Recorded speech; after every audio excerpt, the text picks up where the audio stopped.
दोस्तों, आज की जो रियल स्टोरी है वो मेरी एक फ्रेंड के साथ में घटना घटी है।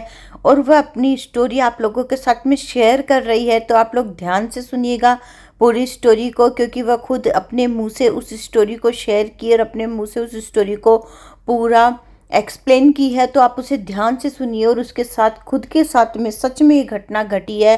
हॉस्टल में जब पढ़ती थी, जब उसके साथ में ऐसा हुआ था। तो आप ध्यान से पूरी स्टोरी को सुनिए। दरअसल मेरे साथ में हुआ क्या था। हम लोग हॉस्टल में पढ़ते थे, हम लोग फ्रेंड्स लोग थे, एक ही रूम में हम लोग रहते थे। दरअसल हम लोग के साथ हुआ क्या था कि हम लोग उस दिन लाइब्रेरी में पढ़ रहे थे। एग्जाम आने वाले थे हम लोग के।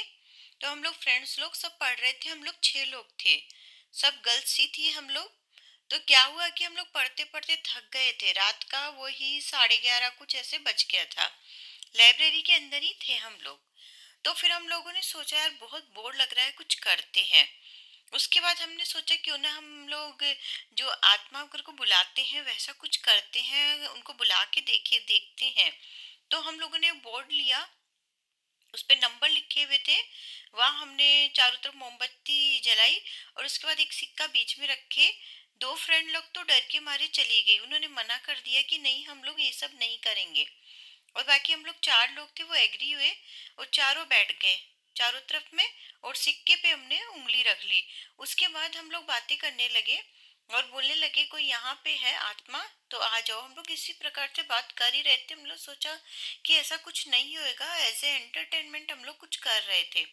बट वहाँ पे अचानक से हमें बुक गिरने की आवाज आई। हमने सोचा ऐसे ही कुछ हुआ होगा, एंटरटेनमेंट के लिए कर रहे हैं। लेकिन कुछ देर बाद पंखा जोर जोर से हिलने लगा और अजीब सी पाँव के चलने की आवाज हमें आई।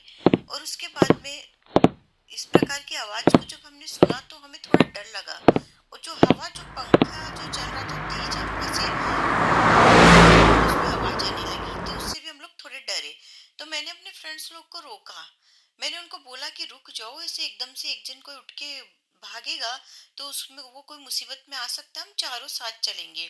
उसके बाद अचानक से वहां कमरे में बहुत तेज से हंसने की आवाज सुनाई देने लगी हमें। उसके बाद हमें डर लगने लगा कि एकदम से ये हंसने की आवाज कहाँ से आ रही है।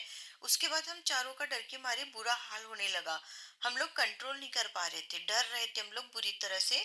वो हंसने की आवाज सुन के हम लोग फिर कंट्रोल नहीं कर पाए। फिर हम चारों ने भागना शुरू किया वहां से अपने रूम की तरफ। तो एक फ्रेंड मेरी पीछे छूट गई थी, गिर गई थी। और हम लोग तीनों भाग गए थे और वो जोर जोर से चिल्ला रही थी डर के मारे। उसे बहुत तेज डर लग रहा था क्योंकि वहाँ लाइब्रेरी में उस समय कोई भी नहीं था और सन्नाटा था। और हमने सब लाइट्स वगैरह भी ऑफ कर दी थी। तो वो बहुत ज्यादा डर गई थी। उसके बाद कमरे से भागकर हमने और गर्ल्स लोग को चिल्ला के इकट्ठा किया और हम वापस लाइब्रेरी की तरफ भागे और उसे लेके आए। वो बहुत ही ज्यादा डर गई थी और उस दिन की घटना को हम कभी नहीं भूल सकते, क्योंकि वो हमारी गलती थी, हमें ऐसे नहीं करना चाहिए था। एंटरटेनमेंट के लिए जरूर हमने किया, लेकिन इस प्रकार से करना गलत है। और वो हमने करके बहुत बड़ी गलती की, आज तक हम उस हादसे को नहीं भूल पाए हैं। वाकई में ये हादसा हमारे लिए बहुत ही भयानक था और उसे भुला पाना भी बहुत मुश्किल है।